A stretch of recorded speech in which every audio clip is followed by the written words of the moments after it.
Welcome back to the show. Today we are talking about super teams. That's when some of the league's best players come together and join one team. Obviously that's a very ambiguous definition. Somebody might say that this year's Chicago Bulls are a super team. This year's Chicago Bulls are not a super team. So then what exactly would make a super team? There's no official definition of a super team. It's like Supreme Court Justice Stuart Potter said, you know it when you see it. Some people define it as a team with 3 or more all-stars. Then the 2015 Atlanta Hawks were a super team, actually a mega super team because they had 4 all-stars. Al Horford, Kyle Korver, Jeff Teague, and Paul Millsap. This team was good, but no one considers them a super team. Another definition is a team with 3 players that are future Hall of Famers. This is a terrible definition, in my opinion. That's like getting excited over the 2022 Los Angeles Lakers, or exploding in excitement over the 2021 Brooklyn Nets. LaMarcus Aldridge, Blake Griffin, Carmelo Anthony, and Russell Westbrook are all potentially future Hall of Famers, but they were all in the worst half of their careers, and by no means were they super. What about the 2016 Warriors? They had 3 All-NBA players. That means there were 3 guys that were in the top 3 at their position: Draymond, Clay, and Steph. That is a homegrown team though. No one joined up with them. They came up from scratch, so that is not a super team. But the following year, 2017, they were a super team because they had Draymond, Clay, Steph, and Kevin Durant, who joined up with them. So what is my definition of a super team? It's a team with 1 All-Star and 1 All-NBA player that has another player who is either an All-Star or an All-NBA player that joins up with them. That is my definition. Basically an exceptional team that adds an exceptional player. So let's go through some of my super teams and you can be the judge of whether my definition is good or not. The 2008 Boston Celtics.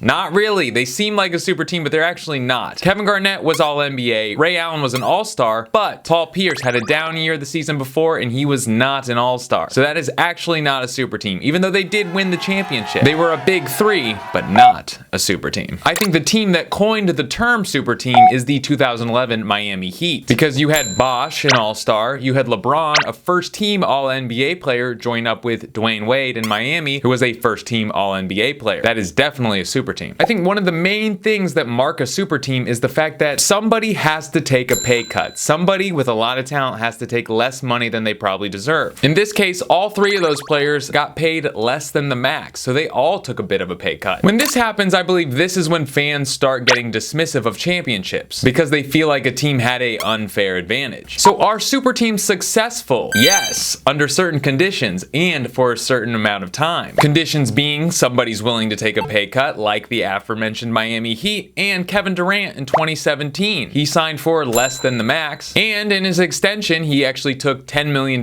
less than he could have been offered. Both teams won championships. Both the Heat and the Golden State Warriors won 2 championships. But I think LeBron and KD felt the same experience of having discontentment with their team, because both won 2 championships, but once their team lost in the finals, they were out of there. I think they were content doing things not their way if it led to success. But losing under someone else's terms or terms by committee is a hard pill to swallow. So let's talk about a super team that never achieved success and why they didn't. I'm talking about the 2021 Brooklyn Nets. I'm going to talk about this briefly because I know everyone's tired of me talking about the Brooklyn Nets. I'm talking about James Harden, Kevin Durant, and Kyrie Irving. All of these guys were on max deals. KD, Kyrie, max deals. None of these guys took a pay cut. KD and Kyrie were on max contracts, and James Harden, who was acquired from the Rockets, was on a super max contract. So making this trade ended up trading away a lot of their depth, like Karis LeVert, Spencer Dinwiddie, Jared Allen, and Taurean Prince. I love Taurean Prince, that's why I brought him up. Which would have been fine if Kyrie and Harden hadn't been struck with injury in the playoffs. This is the risk you take when most of your talent is tied up in 3 players, and those players have played over 10 seasons in the NBA. I hear this phrase a lot when I'm watching ESPN. In the NBA, you need multiple stars to win. I don't think this is necessarily true, and I think we're seeing a lot of teams that are trying to do the super team thing fail. The Milwaukee Bucks are favored to win the finals, and they are not a super team. And they weren't a super team in 2021 when they won the finals. The Golden State Warriors were far from a super team in 2022 when they won. It's important to point out Andrew Wiggins was regarded as a bust before he joined the Warriors, and they turned him into an important part of a championship team. So a real super team to me is a team where 1 or more players takes less money to join a team with an already very high ceiling. Those are the type of super teams that will win, because money is sacrificed, not talent. So are super teams good for the NBA? Yes, I say absolutely. The Golden State Warriors finals with KD were some of the most watched NBA finals over the past 20 years. And the Big 3 Miami team did huge numbers too. The NBA in every sports league is a story, and every story is better with a formidable adversary, because it makes a victory victory for the underdog so much sweeter. Not to mention, it's drama. One thing we're noticing more and more about the NBA is people care more about the stories off the court than watching the games themselves. Kevin Durant recently remarked that he thinks the league should like trade requests and player empowerment because it creates free press. And he's right, I totally agree with him. When big stars join up and form a super team, people are gonna watch to see them win or lose. The formation of super teams evoke emotion, whether it's frustration or excitement. It's hard to be apathetic about Kevin Durant joining the Phoenix Suns, the team that had the best record in the league last year. Which leads me to talking about the super team. If you're watching this after the 2022-2023 season, you can let me know in the comments if my prediction is right. I think this team is going to be a colossal disappointment. There's too much riding on the health of injury-prone players and older players for me to pencil this team as even the best team in the West. Cameron Johnson and Mikal Bridges were important parts of that team, and as we get into the playoffs where the game becomes significantly more physical, their young, spry bodies are going to be sorely missed. Their entire payroll is very top-heavy, so if even one of these highly paid guys gets injured, they're going to have to rely on a buyout guy like Terrence Ross to give them significant production. Which, hey, I like Terrence Ross. I hope it works out for him, but seems unlikely. Alright, well that's my opinion on super teams. I think they're great for the league. They can be frustrating if they're going against your team.